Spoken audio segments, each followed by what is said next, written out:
Indie Horror Junkie! Indie Horror Junkie! Indie Horror Junkie! Indie Horror Junkie! Indie Horror Junkie. Indie Horror Junkie. Indie Horror Junkie. Indie Horror Junkie. We're a panic attack. Indie Horror Junkie! Woo! Indie Horror Junkies. Indie Horror Junkie! Indie Horror Junkie!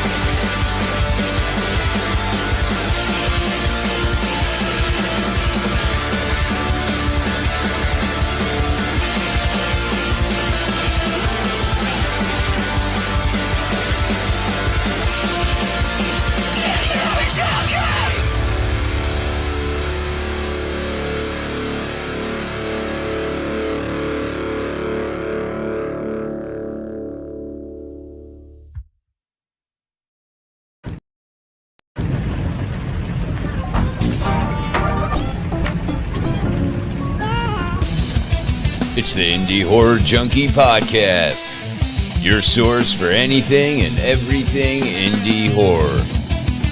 Here's your host, Otis B. Dreads.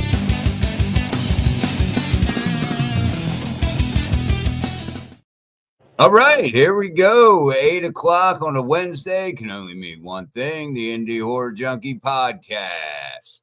How you guys doing? I'm Otis B. Dreads, of course, riding Ricky D. We got a good show tonight. A very different perspective from our past guest, Mr. Tony the Rhino. That's a cool name, anyway. So we're gonna talk mainly from. He's an executive producer, new in the film industry. So we're gonna talk from an executive producer standpoint. But first, we get to some housekeeping. Then I have I think it's the first film that he's produced, Deer Camp 86. We're gonna check that trailer out, and then we're gonna have a little discussion with Mr. Tony. But we do have some housekeeping going on. A lot of filmmaking going on here in the next few weeks, Rick. You got, well, here, why don't you just drop the whole list of stuff? What do we got? I will be happy to. Yeah. This weekend, as a matter of fact, we are filming the wraparound for our upcoming Nightmare Collection Volume 3. We've got Cindy Copeland flying in. We've got Catalina Ariel coming in. And then we're going to be filming Friday and Saturday with Sunday for some pickups. And then we film our short film, which is a zombie film called The Turning, the first weekend of August. Then both of them will be plugged in and edited into the other shorts that will encompass the feature film, which is going to be known as Nightmare Collection Volume 3. And it's going to be done fairly quickly because the actual feature itself is going to be premiering at our upcoming Mistress Mary Horror Film Festival, which is going to be taking place on Saturday, October 26th at Cinema 6 in Port Richey. So we're really looking forward to it. I love being on set. Yeah, I know you do. You're always busy. And speaking of film festivals, the Indie Horror Junkie Film Fest is coming up, February of 2025, next February, but submissions are open. I got pretty caught up yesterday. I think I knocked out all of the shorts that have been submitted, got some full lengths to watch. So any filmmakers out there, you want to get some extra eyes, win one of those prestigious Indie Horror Junkie trophies. Then get your submissions in. Go over there to indiehorrorjunkie.com. Hit the Film Fest tab, and it's pretty self-explanatory. I'm sure any of the filmmakers out there that will be contributing. I've seen some familiar faces in some of these shorts, direct-wise. So, get your film over there. We still get a little bit of time, but you want to catch it because the price does increase slightly as time goes by and we get closer to the event. So, and I tell you, every time I see that little beginning video that we play, that obviously is from MegaCon, last year's film fest, it gets me itching to go back. It was such a great time. We had a really good turnout, a lot of eyes on a lot of good indie films, shorts, and features. So it's a good way to get some, like I said, eyes and some views on your project. Get that in over there. The new issue of the magazine has just graced everyone's presence here recently, the 15th. I hear that you guys are almost sold out, but that doesn't matter. People don't have to rush. You can, hey, eat like the Doritos, munch all you want, we'll make more. Eat all you want, we'll make more. Same thing. Why don't you give the people a little insight of what they can expect out of this latest issue? Yeah, it's definitely one of the best looking issues that we've had. It's got the cover story is about a new film that we're really looking forward to, calling The Boy from Below. We got a big feature article in there on it. Our indie horror hottie this month is Spooky Madison, and she's got a really big spread that she put in there that she wrote herself. That's so cool, telling all about her. And then we, of course, bring up several different other films that we don't want to cheat on. We want you to get the magazine and check it out. But remember that you can also go to the website and you can either buy the digital version for just $5 and we'll send you over a PDF version of it. Or if you want to hold that big, glorious, beautiful color, glossy magazine, because a lot of people like to bring it in the John with them and everything else. You know what I'm saying? At least you can have it in hand. School, man. That's Absolutely. Right there, man. I love having the magazines in my hand like that. So you can get those online as well. And like Otis said, we are almost sold out, but once we sell out, that just means we'll get another run. So they will always be available for you. That's right. Well, I think that's it as far as housekeeping. We want to get our guest on. It's very early in the morning, and he has to get up very early for work, which is horrible. So let's check out this trailer. We're gonna have to do it a little bit different because all of our downloaders just decided they weren't going to cooperate with us tonight. But have no fear, there's more than one way to skin a cat. So here we go. This is Deer Camp 86. Check this out.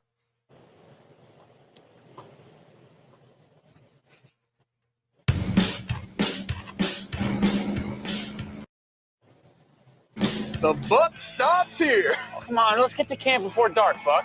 Tough titties, my liver's itching. Let's get those drinks in the air, make it tough. To the high!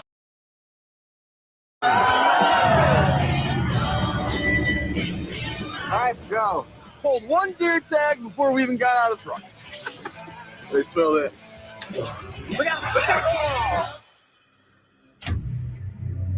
You boys were at the Peace Pipe last night, weren't you? Bartender was found murdered this morning.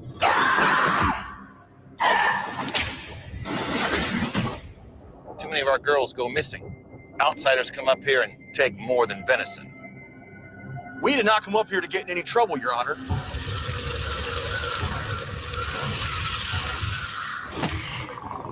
Nope. There's no hiding from the sins committed on these lands.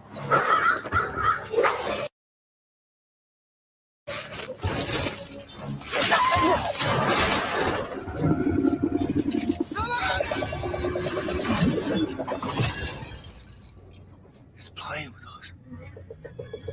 Birds pray.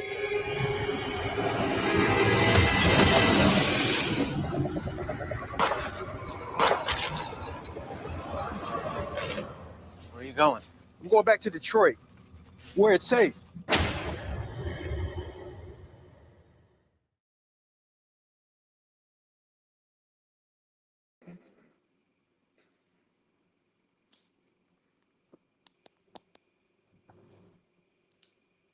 Hey guys, I lost your I can't hear you.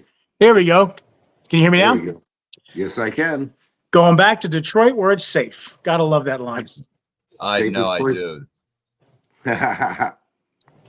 So tell us a little bit about. Yeah, what was go it, ahead, Otis? buddy. Okay, I was going to say, so like Otis was saying, that this is, at least from our understanding, this is the first film that you've gotten involved in as far as an executive producer. Executive producer, actor, like the whole thing. I did see a cameo of you there. That was funny. That was a cute part. So how did that come about? What made you decide to get into film? Well, my main company is home services, and my special niche is I created the greatest rain gutter system in the world, and that's not so sexy. So, on advertising, I decided that maybe I could get into Hollywood and combine my home services with something that actually is sexy, Hollywood. Hollywood is sexy. So now is it I know that this Deer Camp is a horror movie, obviously. Is that your genre of choice, or you're pretty much just going to get involved in whatever kind of film that you read a script and you determine you like it, or is horror your thing? Oh, first off, horror is the number one genre of films to have a low budget and make a profit. So horror is always going to be number one for me, but I hope as the career advances that I get into many other things. Very cool, very cool. So that's the one thing I was telling Otis about earlier when I was mentioning to him. I see Deer Camp all over Facebook. It comes up on advertisements all the time. I see the trailer pop up on so many different websites. So I know that you guys are marketing overtime, which is a great thing because you get a lot of eyes on it and stuff. Do you have a separate team that you guys are involved in that does all your marketing for you, or do you guys pretty much just hammer the pavement yourselves? Well, we try and do things ourselves, but on this one, we're relying on Film Frog, who has done big things for many films, especially horror. So Film Frog's doing all of our marketing at this point. Film Frog. I've never heard of them. I definitely have to check in. Anybody listening or paying attention now, write down Film Frog and check them out. Yes. Absolutely. All right. So how did this come to pass? Somebody brought you a script, or you had friends that you knew had written it. You read the script and says, "Oh, we got to make this movie." Tell me how that process happened from your perspective. Well, it started off that I was going to do a movie with someone else that didn't have a lot of experience. And Paul Wilson, the sheriff in the movie, he was my ad agency for my home services business. And he came to me and he said, "You got to read the script. It's perfect for you." So not only did we get a great movie, yes, it's horror, but it actually has pretty good comedy in it. It does. And That's always a good mixture, man. You know, some slashing, some laughing.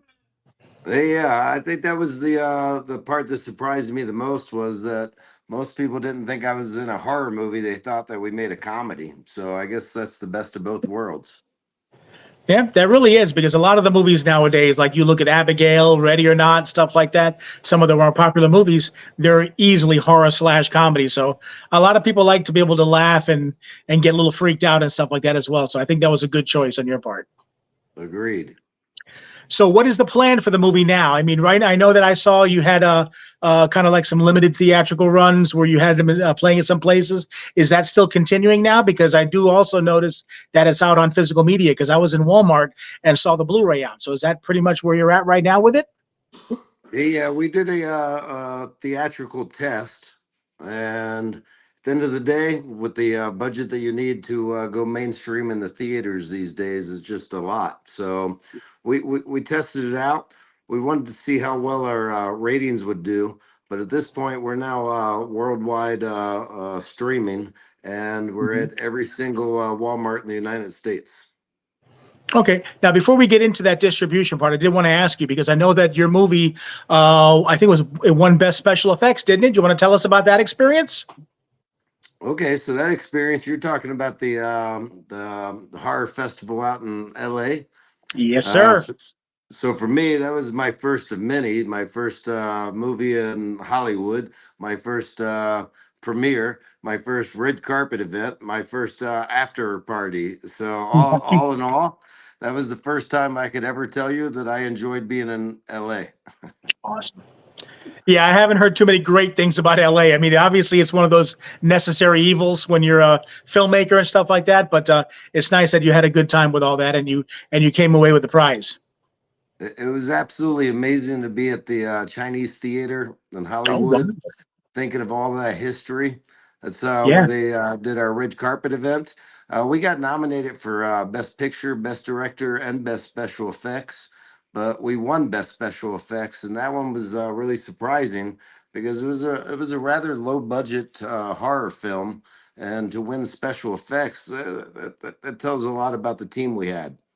It really does, especially in an event like that, because that's not one of those little hometown events or whatever. That was, like you said, that was a big mainstream. They get thousands of submissions out there in California. So for you to win and beat out as many films as you probably had to, and that's a pat on the back moment, if you ask me.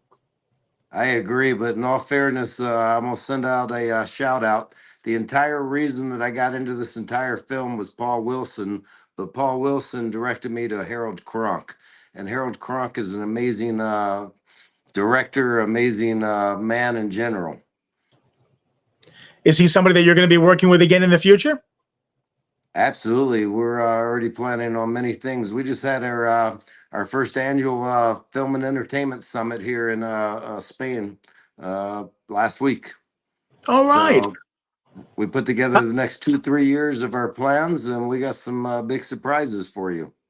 Outstanding. Can't wait to see it. Any of them in the horror genre? Absolutely.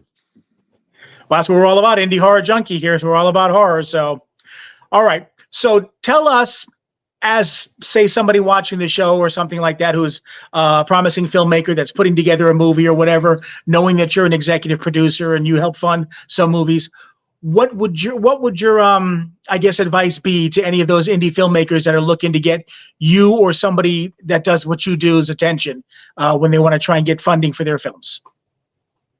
Well, if you want to get my attention, you need to show me a really good script. If you want me to invest in it, I need to believe in the script. I need to believe in you. If you don't have a lot of experience, then your script and your belief behind what you're doing is going to tell me everything. Okay, that's a good point of that. Passion's a very important part of anything in life. Absolutely. Yeah. I totally agree with that, because at the end of the day, you give somebody the money. If they don't go out there and do everything that they said they're going to do and then some, it's kind of wasted money. So you really have to believe that person, that money is just a starting point for them. Then they can hit the ground running and go get what you want done and have that passion to put out, the kind of product that's going to get you a chance to get that money back and also get that film seen and get the exposure and open up other doors as well. So I can totally understand that. Yeah, and that's one thing that I've always said about indie filmmakers is, they're, as you mentioned, it's like the blue collar, Rick, I think you mentioned the blue collar, filmmakers. They're doing it 9 to 5. They're making films on the weekend, not a lot of money. So you have to rely on passion. If you want to make something with maybe very little resources, then you have to have that foundation of passion to taking and see it through. Yeah, but Tony's right also, because I have seen filmmakers and I have heard stories about them getting funding and having somebody invest in their films, and then they either just drag ass and don't do anything, or they go off and pay bills and gamble and this and that and don't actually get what needs to be done. To me, if you're ever going to want to see that paycheck a second time and have somebody invest in your next film, you better take that money that you get for that first film and give them everything they want and then some. And that's how you get people's attentions, as saying that not only did I put money in his film, but he did what he said he was going to do. He put something really cool together and he was passionate about it. So that's going to get that belief system. That's how you get people to believe in you. Agreed, but there's one more P that we're forgetting, and that is patience. I think that's the one thing I learned the most about this, is that my film went to theaters a couple of months ago, but we made this movie. I invested. This coming September will be 4 years, and now it's just getting to streaming. It's just getting to the point that I'm getting my investment back. 4 years. Yeah, that's what I've tried to explain to a lot of people, that have invested in other films that I know of and are looking at investing in films in the future. This is not one of those get rich quick schemes at all. I mean, it takes you however long it takes to write the movie, put it together, film it, get it out there. Then you're going to have to put it in film festivals, and film festivals could take you months, if not a year. and then you got to put it out there and try and get distribution. And then once, if you are fortunate enough to get distribution, it may take another 6 months before you start seeing yourself in any of the streaming services. So it easily could be a year to 2 year turnaround before you have any money coming in at all. So definitely, you got to get into it for the passion, but you also have to, like you said, you have to have the patience, or else it's going to be a rocky road. Facts.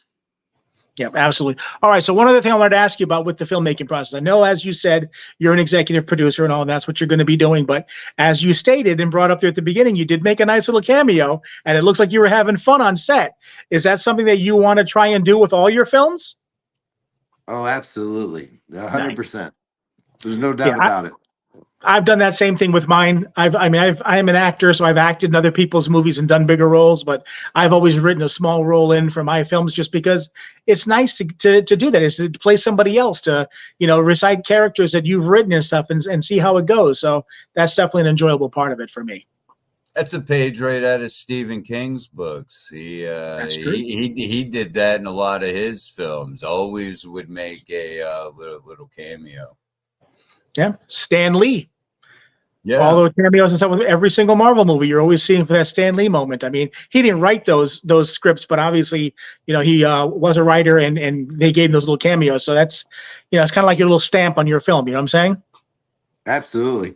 I think the one thing that I got the most out of this movie is that I've always loved television, movies, everything. I think the thing I got the most out of this movie is the saying that I used to hear all the time, that when you make a movie with people, you become family with them. Yep. And I never really understood what that meant. But when me and my best friend, we got to set up in Michigan, we didn't know anyone. It was really strange at first. But by the time filming was done, I actually created like a family, like people that I care about. Like that movie was way deeper than just the 6 weeks of filming. Yeah, because you're also you got to think about all the pre-production, the writing the script and the putting the team together and stuff. I mean, you guys are pretty much tied at the hip that entire time, from pre-production, production, post-production, everything. And if you guys don't get along, or if there's issues or anything, they're going to be paramount. But if you do, you get to learn so much about people. And like you said, you get to build that family environment because you're spending so much time with those people that, if you get along, that's like a golden thing. And that's probably one of the biggest things for me. My takeaways when I make my movies is I love making a family environment. I've made so many great friends that are not only my friends off camera, but I've used them in multiple other movies and try to get them involved. And that also becomes a hindrance sometimes, because then you go to try and cast your next movie and you don't want to keep using the same people over and over again, but you know what these people can bring to the table. They're quality actors. They're looking for work just like everybody else. So it's hard sometimes to look and try and bring somebody else in new, because you know what you're getting with some of these people. I mean, you had some good actors in your film. So that's going to be hard. You're going to be hard pressed when you go to get your next one, and every one of them are hitting you up. Hey, you got a role for me? It's a true story. Do you know my movie's almost 4 years old now? Do you know my director, Harold Kronk, he won an Emmy for a Disney project he did during this. Noah Lalonde, our main actor, he just got his Netflix TV show, My Life with the Walter Boys, back in December. So... Wow. Almost everybody in my movie is just starting to hit it big as our movie's coming out. That's nice, because you can use that momentum for your movie, bring attention. I'm saying that's why I love also working with new people, because you never know when somebody's going to hit that big show or get on that big movie and their name's going to start to become a household name. And you could say, hey, I had them when they weren't that that household name, or whatever, in my movie. So that's always a cool thing. Yeah, I agree with that. Now, you won't have to, and what we just talked about here about having that issue with people trying to work with your next movie every time you work with somebody. If you go and make Deer Camp 87 or something like that, you're not going to have to worry about that, because you pretty much killed everybody in the first movie, so they can't come back, right? Well, that's going to be for a secret. And it's not going to be Deer Camp 87, but we have already greenlighted Bear Camp 96, 94. Really? The year, but yeah, we've already greenlighted. We're making the sequel, but it's not going to be a Deer Camp. It's going to be Bear Camp. Wow. Now, I know when you shot Bear Camp 94, that's a fact. Bear Camp 94. I'm going to look for that one. Now, I know when you were just talking about the making of with Deer Camp, 90% of that movie, it seems, was shot outside. You said you filmed on location in Michigan? Yes.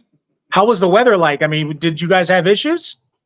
Well, I got really lucky. If you watch the movie, the scenes that I was there for that I watched film was inside of a bar. Yeah, yeah.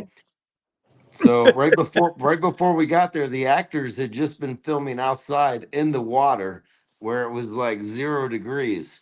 I was going So to say. I heard a lot of horror stories, but luckily I didn't have to deal with those. I'm from Florida. I know that's hard. That's why I was asking because within Michigan, I mean, they can be some harsh weather up there, and most of that movie was shot outside. And I know how difficult it is to shoot outside. I mean, down here you've got 110 degrees, you've got bugs, you've got animals and stuff like that. So it's hard enough when you're shooting outside here in Florida. I can't imagine what the weather is like up there. Yeah, so we were filming inside, and even worse, you ready for this? It was right in the heart of COVID. Oh, really? Oh, Really? wow. I didn't realize that you did this 4 years ago until you just mentioned that. So yeah, that's about time. Wow. Did you Yeah, have so any? we were constantly wearing masks on off on off on Yeah. off. Test test test test. Yeah. Now, real quick before we start winding down here for you, because I know that you got to get to sleep. It's like 2 o'clock in the morning your time. But are there any stories? I know you weren't on set very long, but every once we always try to ask this question: where is there any funny story or something that happened that's going to stick in your head forever that happened on set that you want to share with us? Oh, absolutely. I wish I could actually share the video for your viewers. Ah, Um, I think one of my favorite parts is that as executive producer, I learned in the middle of Michigan during COVID, where they were very, very strict with COVID rules, that no one on set was allowed to go out and have a drink. You weren't allowed to leave set, go to hotel, go to sleep, get back on set. But I read a little teeny paragraph in the contract that said the executive producer could take people out for a drink. So I did. And one of my favorite parts of that night was going out with all of the actors from the set. They hadn't been out the entire time they'd been filming at that point, 4 weeks. They hadn't been out. They hadn't done anything. I got to take them out. And I have a video on my phone from Noah Lalonde where I told him that, wow, you look like a young Leo DiCaprio. he does. And I asked him a question, and I have a video. He just went right into. He pulled off the perfect Leo DiCaprio from Wolf of Wall Street. Oh man, I think I know what you're talking about now. It's an amazing video. I need to see that video if at all possible, please. That's awesome. Leo's one of my favorite actors. I think I can honestly say to me he's probably one of the best actors of our time. I mean, the guy is just brilliant in anything he I does. agree. Yeah. As long as the girl's not over 25, he's amazing. I remember seeing him at one of the Golden Globes, I think, and Ricky Gervais made that joke about him. Says Leo DiCaprio is here, and by the time the show's over, his date's going to be too old for him. True story. That's funny. All right. Well, as we get ready to let you go here, is there any last thing that you want to direct people? Where can they find you? Where can they find out more about what you've got going on and what you got upcoming? Any websites, or are you on any social media that you want to drop now? Well, if you want to see my social media and follow a little bit of my story, I'm Antonio _ the Rhino on Instagram. That's what I prefer to use the most. I'm here in Spain. I'm about to launch a flavored tequila brand, probably in early 2025. We have two projects we're going to film in 2025. And if you're ever in Dubai, look me up. I'll definitely have Dubai on my bucket list for sure. So I'll see what You we can do. should. Otis, you have any last questions you want to get across real quick? I do not, man. It was real nice talking with you, and thanks for taking the time out again. I know it's real early there, and that alarm always seems to creep up on you. So thank you for taking the time out with us again. It was a side of the indie film industry that we don't get to talk with a whole lot, being executive producers and whatnot. So thank you. Thank you guys for having me. I appreciate you. Absolutely, brother. You good luck with the next film, and we'll talk soon, okay? Okay, ciao. Take care. All right, yeah, he's a really good guy, and and he's new to this, and I love seeing the excitement in him. But I also really, really liked hearing him say that about patience, because that's the thing that a lot of people don't really understand. Yeah. They think that, hey, we're going to pluck down the money, and in 3 months, I expect to see money rolling in. I expect, and you can't. I mean, it's such a long arch. Just post-production alone usually is several months, and then you got to put your film in film festivals. We put the clock in probably maybe 15 film festivals, and that was last year. And I've still got 6 of them that hasn't even been accepted to yet, because they're still waiting, because sometimes they're accepting films. Like, look at Indie Horror Junkie Film Fest. I mean, we're accepting films right now, but the film festival is not until February of next year. So you've got all this time here that you're going to be getting. And once you get in there, you're going to be waiting, because that's just the nature of the beast. They've got to build that stuff up. And then after the film festival sequence and scenes, then you got to look for distribution. That could be a long process. And then if you're lucky enough to get distribution, it could be 6 months after you sign that contract before you ever see yourself on Tubi or Amazon or anything like that, because it takes a while for them to put the packaging together, to put the marketing together, to pitch their proposals to these different streaming services, to wait to hear back, to go through QC. I mean, it's a lot of stuff, and those investors, sometimes they don't understand that process. And I'm glad that Antonio's got his fingers on the pulse, and he knows what he's doing. So I'm really excited about that. Well, I've come across some young, aspiring filmmakers, directors. They want to do it. But they don't really have the longevity to wait that process out. It is a long, process, and I'm just speaking from what I've heard. I've never made a film. I don't know if I have that amount of patience. But you have to stick with it. You have to see the project through, because if you lose patience and you lose, I guess, you get overwhelmed. With one project, and then you can it and you go to another project, you're losing credibility along the way. At least if you tough it through that one project and do the best you can, people will say, well, maybe it wasn't the greatest thing I've ever seen, but he finished it. And he's got the longevity, and he saw it through. And I think that's a big thing too. But absolutely. I can't imagine, having to sit and wait for, the distributor, like Tony said, like what, 3.5, 4 years, and he's just now seeing a return on his investment. It's just been hitting theaters. If you're gonna do it right, it's gonna take a while. It is. You can't just rush it out there. I'm sure with that particular process anyway, getting in the theaters and whatnot. But, the streaming, going through all of that, I don't know what the process is for that. I'm sure it's, not much different. I don't know if it would take as long, but there's a lot to deal with there. So, you got to be tenacious, I guess. You do. And I think that what helps, like a person like myself, who's not an executive producer, but who's on the creative part side of it, it's a little easier for me, because just look at my current situation. We filmed The Clock, got it done early this year, got distribution for it. Now we're sitting waiting for the distribution to actually get it out there and to start appearing in the streaming world, and ultimately on Blu-ray, where we can have them on for sale at our different events. So that's going through its process. But since that is going through its process, I went and filmed another film called Velocity Kings, which is a biker movie. And we just wrapped filming that at the end of last month. Now it's being edited, and it's going to premiere in August before it goes into its distribution phase and starts looking for distribution there. And on top of that, while that's in post now, I don't have a lot of involvement in that, because I don't edit, I don't handle post. I'll be looking at the rough cut, and I'll be helping with the notes to help shave it down, but I don't do all that, all that work. So therefore, I'm able to focus on filming Nightmare Collection this weekend. So by the end of this year, or really close to the end of this year, I'm going to have at least 4 feature films that'll be ready to go out there for distribution. So when you do that, what I'm trying to basically say is that a lot of filmmakers, what they try to do is they try to make 3 to 4 movies a year.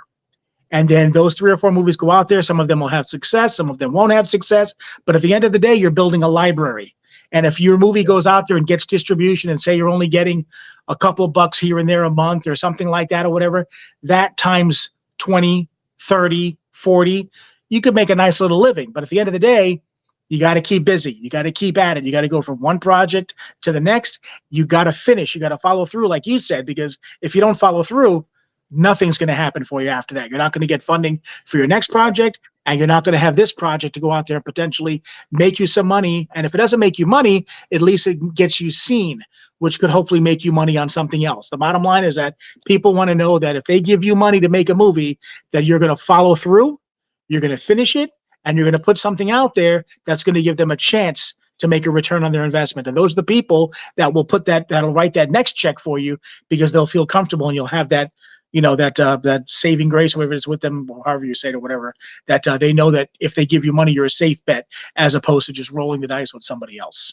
Yeah, and that's what Tony was kind of saying, what he looks for in a, as an executive producer. And, first of all, you got to have a good story, good script, but having some experience, having a lot of experience, certainly helps too. To have a big library, that helps, because, that allows executive producers to take and say, well, he seems to, follow through with his projects, look at his, library. So, that really, is a, a huge thing. And again, to get your stuff, recognized, like you said, you do 3 or 4 projects a year, from a director standpoint, like you have been, it does is some may flop, some may do really well, maybe all of them do really well, if you're lucky enough. But it is kind of a gamble, but it does get a lot of eyes on you. Your name is being seen on different projects. People are like, wow, who's this Rick Danford guy? I see him on this project, and that project. What an attention whore. He's everywhere. But, hey, I kind of do the same thing. I'm getting ready to work on a project, here in August. And it'll be my second little, acting gig. And all I can do is hope that, hey, people see this guy, they like this one. It's completely the other side of the spectrum than Elvira's Haunted Asylum of Horror. More of a thriller suspense, which I'm really looking forward to. Because I like those kind of things. But yeah, I mean, you gotta get your stuff out there. So I guess, it's, pretty necessary to do a handful of projects a year. Now, from a director standpoint, if you're new to the game, it seems like doing shorts would probably, get you some experience. Would you suggest that new directors, new filmmakers start with doing some shorts to kind of iron out maybe any issues they may have from a directorial standpoint? As far as I'm concerned, that is the way to go. I mean, if you read the books and you talk to a lot of people, they're always going to say, don't make short films. You're never going to make your money back on short films. It's just a waste of time. Just go ahead and make it feature, because then you've got a product that you can put out there. And that's all well and good. And a lot of what they're saying is true, but you're not making a short film to make money. You're making a short film to get experience. You're making a short film to go through that process. It's so much easier to make a short film that's a 15 to 20 minute short film, because you probably only need 2 or 3 days to shoot it. Post-production is going to be a lot simpler. Pre-production is a lot simpler. You get a finished product a lot quicker, but it's still the same thing as a feature film. It's just in a more condensed version, but you're going to get the experience of going through pre-production, of making a movie, of the issues that you have on set, of going through the editing process and getting a finished product and the color grading and everything else. You're going to get all that experience. Plus, you're going to be working with a lot of cast and crew that you're going to see how they work, how they handle pressure, how they're able to do their job, how much helpful they are to you on set, as opposed to somebody that you've got to remind to do everything or whatever. So when you're getting done with that film and you start looking at your next film, you're going to have the experience of working with these people. Are these people you want to bring on to your next project? Maybe they've seen your short and other people have seen your short going to film festivals. So you get new actors and actresses and film people. I get emails all the time about people looking for casting calls and stuff. That's one of the things of getting stuff out there and having it seen, even though it's short films. You're getting them out there. They're still getting in front of people's eyes. They're playing at film festivals, sometimes in front of hundreds of people. So that's getting your name out there, and people are seeing that. Not only is this guy good at what he does, but he's getting out there. He's making the rounds. He's getting his stuff done. He's making quality films. A lot of these actors and actresses, number one thing for them is they want to get the work, because they want to be able to have footage that they can put on their reel to sell themselves to another director for another film. And if you want to do that, you want to put quality stuff on your reel. You want this director to see you at your best, which is not just you being a great actor or actress, but it's also what you're involved in, the kind of films that you're doing, the kind of films that other people are bringing you into to make this guy want to step his game up and bring you on set. So to do that, you've got to work with people that are going to get the job done and going to get the job done well. And that's why it's kind of like a trickle effect for everything or whatever. So yes, the long way around your question was, yes, I highly recommend doing short films. They're cheaper, they're faster, but they're going to give you all the experience and just as much exposure going through all those film festivals as a feature film will. So cut your teeth on those before you make that leap to feature films, because then everything is magnified. Right, because, it may seem like such a, a fun job, and I guess it is to movies and to be able to make a living off of it, at times, at some point. But I forgot exactly where I was going with that. But don't get me wrong with what you're saying right there. It is fun. I love being on set. It's probably my favorite thing to do. But if you think that it's going to be a pleasure cruise, it's not. You're going to go through a lot of stress. You're going to have things that go wrong. You're going to have infighting. You're going to have various things going on. You're going to have stuff happen that you never thought would happen that you're going to have to deal with. And the thing about dealing with that is that you're on set. You've got a set amount of days, whether it's 2 or 3 days, that you've got to get this movie done. So you've got to find that issue, solve that issue, and move on, or else you're never going to get the film done. So you're under pressure for time as well. So every set has those issues. No matter how many quality people you surround yourself with, no matter the team, no matter nothing, you're always going to have issues. I mean, if you do your pre-production well and you surround yourself with good people and you set your schedule up right and you keep the locations minimum and the cast minimum, yes, you're going to save yourself a little bit of headaches, but it doesn't matter. You're still going to have problems. You're still going to have things you're going to have to deal with. And part of that is your growth as a filmmaker, learning how those things can happen, what they do, how you fix them, because then when you go to make your next movie, you should be able to avoid those potholes because you've gone through this once now. You know what to do and what not to do to avoid having those issues. But then, of course, you'll have a whole new slate of issues. So it's kind of a vicious circus. Yeah, and you may find out after doing your, if your first project is a short, you may find out that maybe filmmaking isn't for you. You may find out, yeah. That may be a thing. But I think from the acting side, I think doing shorts would be a good intro into, because you have a small cast usually with these shorts. You probably don't have a lot of, lines, because we're talking under 30 minutes. So, the script can't be all that huge. So it seems like it'd be a good, stepping stone for young actors or actresses. And you never know, you could find the diamond in the rough, and somebody just, may just come out of nowhere and just, you never know. Well, from the actors, yeah, exactly. But like you just said, from the actor's perspective, that is definitely the way to go, because you got to look at it from their perspective. In other words, they're not going to be on set very long. With a feature film, you might be out there, like he talked about, 4 weeks or more to film Deer Camp. Usually with a short film, you're looking at just a couple of days. So you're only going to be on set for a couple of days, and then your job is done. You're on to the next project.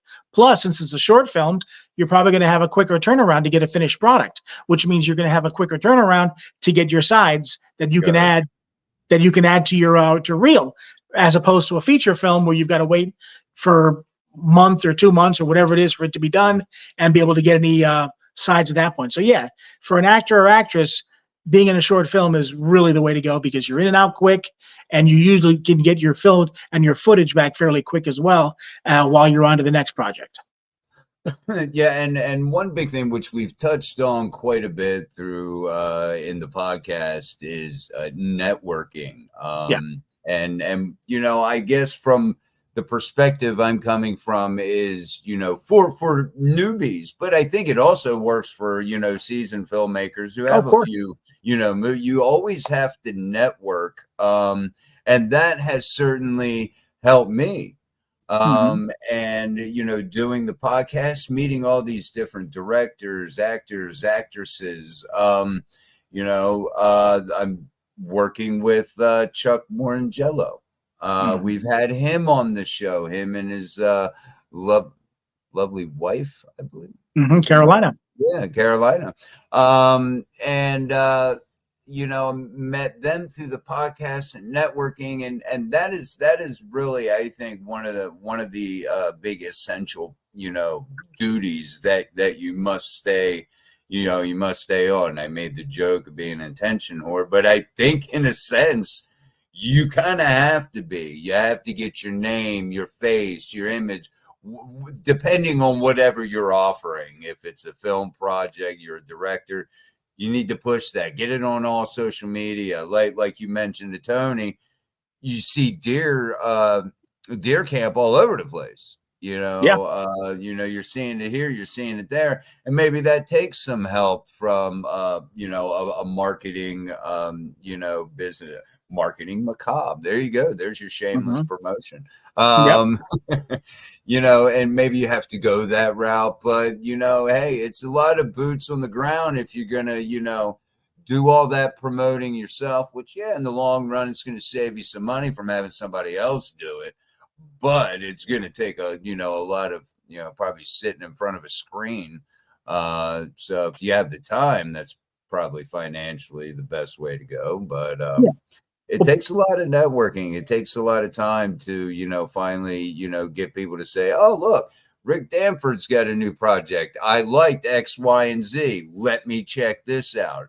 You're getting repeat customers, I guess, even if they don't buy anything, repeat viewers.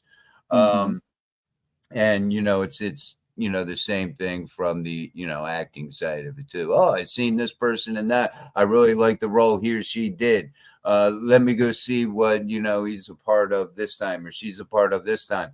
I really like Bill Moseley in horror films. You know how many, films outside of his normal House of a Thousand Corpses, Texas Chainsaw 3 or 2, and I've seen a lot of good flicks that he's in, and maybe not as big of a role as someone like Otis Driftwood or, Chop Top, but a lot of good films. And it all goes by, hey, I like the job that this person did.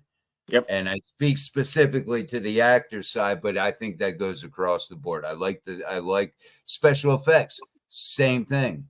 We've had Joe Castro on the show, and I mean, you like his work. He does amazing work. So if you have a project and you need amazing special effects, bingo, first person. All right, Joe.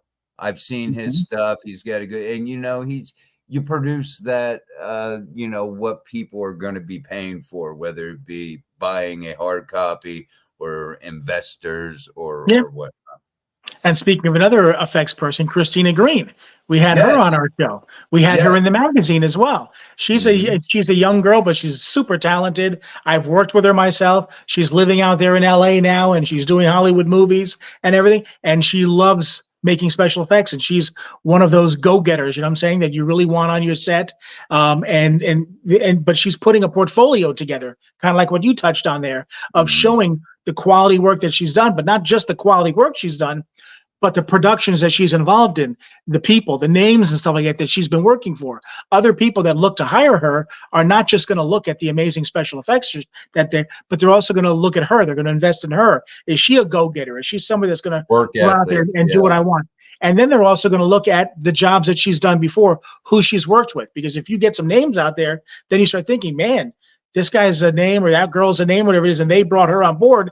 They must really like what she's done. You know what I'm saying? That we need to give her a shot. So yeah, it's a big, long list of things or whatever it is that you can get from it. But she's playing the game well. She's doing out there. She's having her success, and other people as well like that. But kind of what you mentioned at the very beginning, you absolutely have to love this business. Once you do your first film, you may find out it's not for you. But if it is for you, it's going to be one of those things where it's a 24/7, 365 job where you're constantly thinking of something that needs to be done, or having to do something, or having to kick in with marketing for a movie, or update websites or social media and all that stuff constantly. So if you don't love what you're doing, period, whether you're making money or not, it's not something that I would recommend as far as a job for you.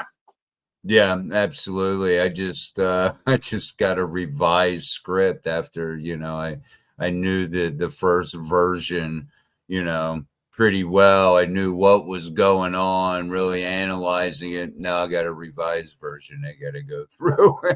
Yep. But luckily, none of my parts really changed a whole lot. But yeah, I mean, it's there's always something. I can't imagine doing it from a director's standpoint, or just God.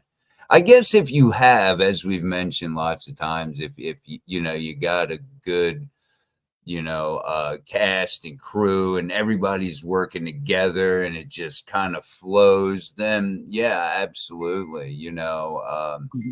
That makes it a lot easier. I think when I worked on Elvira's Haunted Asylum of Horror as Dave the Stoner, it was a few of us. There was a couple first timers there, of course, me included.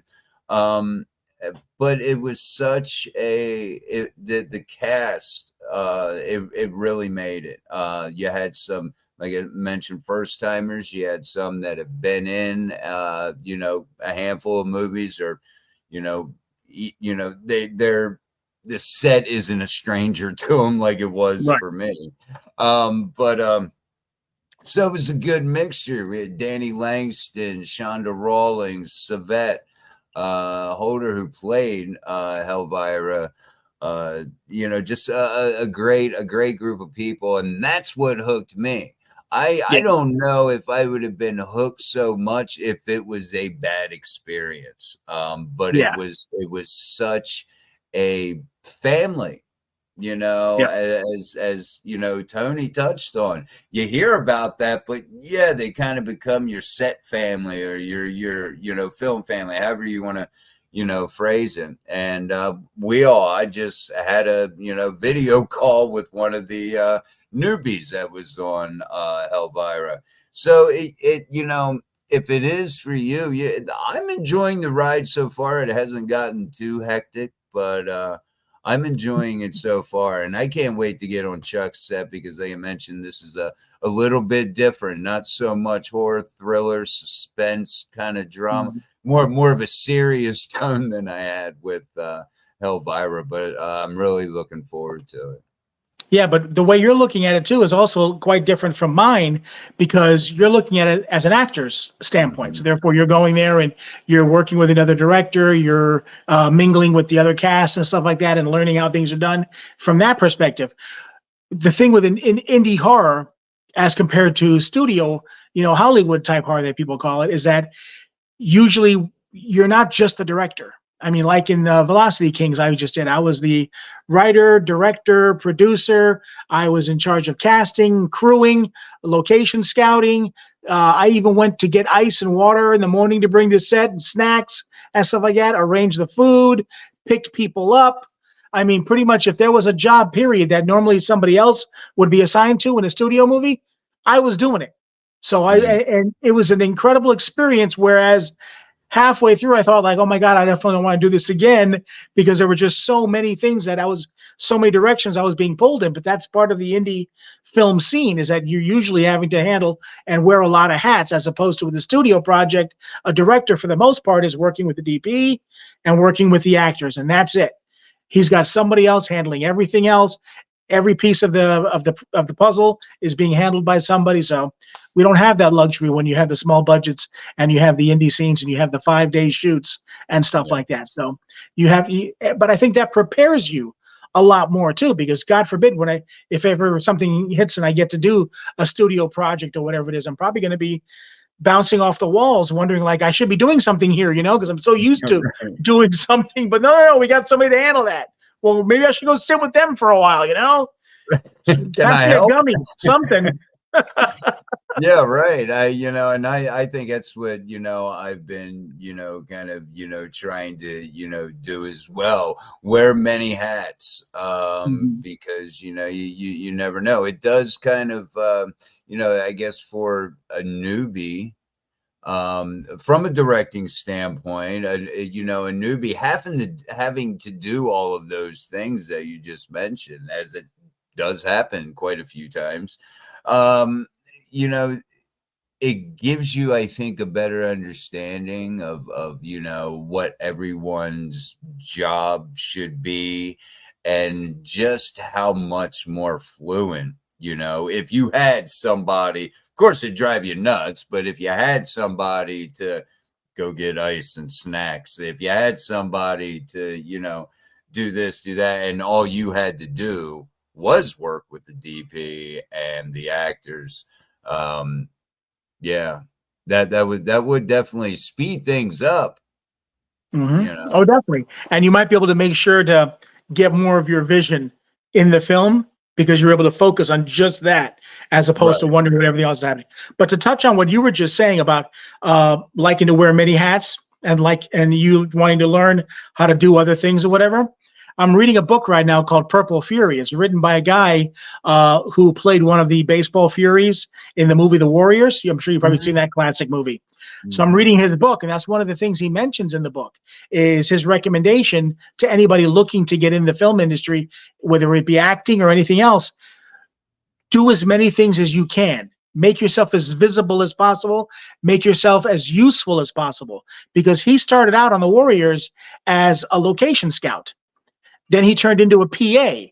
Then they had him do more things behind the set. And then Walter Hill, who was the director, said, hey, can you do this? And he said, yeah, okay, well, go to wardrobe. They're going to put you in the movie. So he became a baseball Fury and acted in the movie. Then they even used him as one of the punks at the end, the guy with the roller skates that skates into the bathroom to fight him. That's him. So he played 2 roles in that movie, but he started out as a location scout / PA.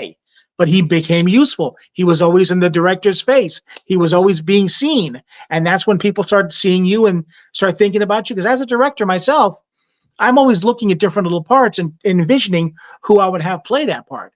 So you never know if somebody's going to pass you by bringing a bag of chips to the craft services and say, man, that guy looks like who I think could be it. See what they can do. But you're on set. You're at the right place, the right time. And that's what he did. And that's what got him in front of the camera. That's a really cool little story, because that is a great movie. Classic. The classic. But that's a really cool story. That's a good way to wrap the show up with a do a little bit of everything. If you can get on set and help, and hell, I do, sometimes you got to do it, pro bono. Sometimes, you're not going to get paid for it, but the experience, I think, is going to pay more and is more valuable than any little check that you could get. Of course, making $1 here and there is awesome, but to have all these different hats on your IMDb or on your resume will definitely let filmmakers know, hey, I need a PA. Well, this guy does PA. This guy does that and that and that. He does a little bit of everything. Here's your one-stop shop right there. That's right. So, and then once you're on set, you're in front of them. You're in somebody's view. You never know. If you're looking to become an actor, start out doing PA work. Just get on set, talk to people, network with people, Make yourself seen, make yourself useful. If you don't catch an eye from somebody there, you may get turned on to another production from one of the other PAs or other people that are on set that you're sitting talking to every single day. So just get on set, make yourself useful, and good things will happen. That's right. Next week, another first. I don't think we've had somebody of Bill Slevin's nature. Paranormal investigator and researcher. We're gonna talk some spirits, some ghosts, share some stories. This should be fun. So Bill Slevin next week. And on that note, we'll see you next Wednesday.